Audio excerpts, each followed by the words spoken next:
Call on Deputy Clare Daly on behalf of the Technical Group. Count Corla, and I have to say I'm very grateful for the opportunity to be able to say a few words about Shane today. He might have been surprised to know that there were 3 women fighting at the Technical Group meeting yesterday over the right to have this slot, but seeing as it was Shane, it was a fight that I was absolutely committed to winning, because I do know that Deputy Maureen O'Sullivan wanted to make points about Shane and his contribution to the debate on mental health when she initiated the discussion under private members' time almost a year ago.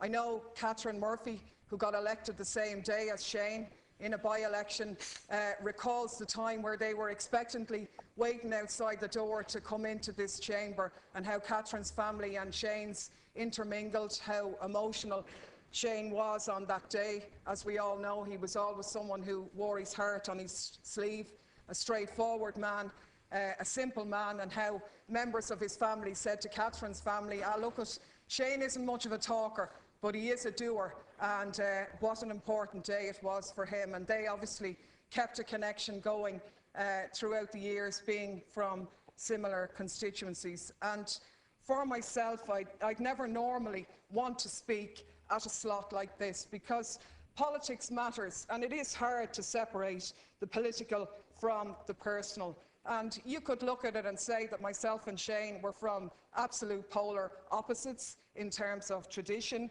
in terms of ideas, and that is very, very true. But I have to say, hand on heart, there are few people who I would be honoured to say words about than I would for Shane. And that's not a disrespect to anybody else. Actually, it's a recognition of the very different and special type of person he was. And for me, you know, the biggest compliment I could pay him is that he wasn't a politician.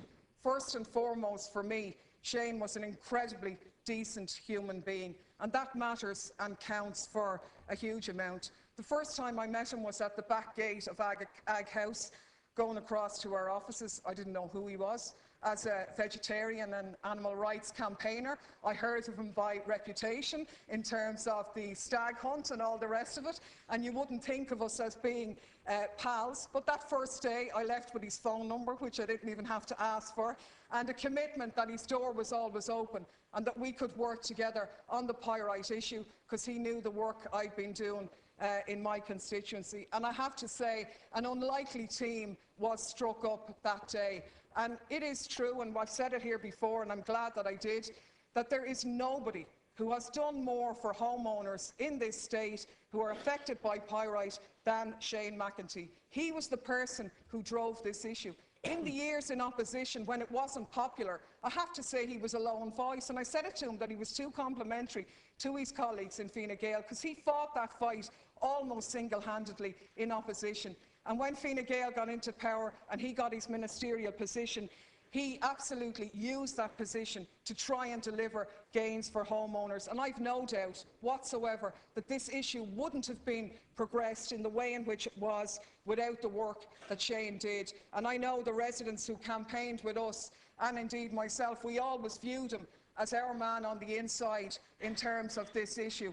And I really have to say, you know, he was a very practical person who sat down, who hammered out deals with developers, with quarry owners. He didn't want to be enriching solicitors, quietly, behind the scenes, delivering results. He was a really peculiar politician. Everybody knows most politicians talk themselves up, try and claim things that they don't do.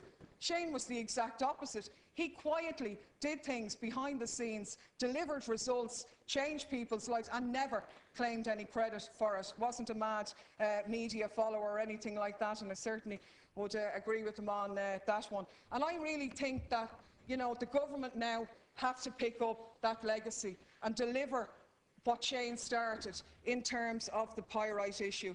Myself and Deputy Murphy had a meeting after Christmas with the residents who were involved in the Pyrite Action campaign, and I have to say there were a few tears, a few laughs, and a big empty space where Shane normally sat at those meetings. And people talked about the constant phone calls, about him calling into their houses, putting on the kettle for a cup of tea, ringing them up to see were they okay, and about 20 or 30 of us separately getting a phone call telling us with a bit of information and that we were all to keep it to ourselves, you know. But I think it's fair to say that, you know, there are families up and down the commuter belt whose lives have been transformed by Shane's work in here. And I don't say that lightly by any stretch. He was their advocate, he was their voice, and we have a responsibility to carry on that battle. I remember the first meeting that we had in the ALSA where we brought together residents from the different counties affected by pyrite, and we were trying to hammer out a strategy on the issue.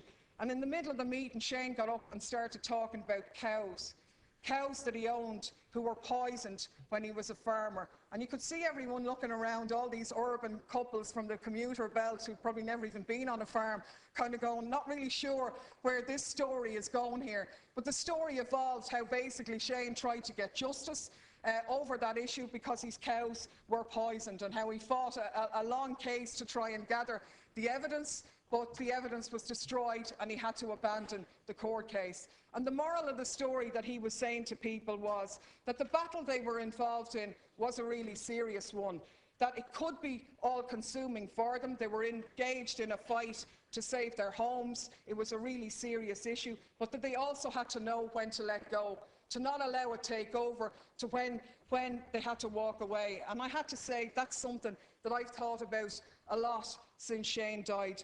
It's very easy to be nice to people when times are good, when things are going well, but an honourable person, a decent person, really stands by you when the chips are down, when it's not popular to do so, to put yourself out on a limb. And I remember a couple of incidents that stand out for me.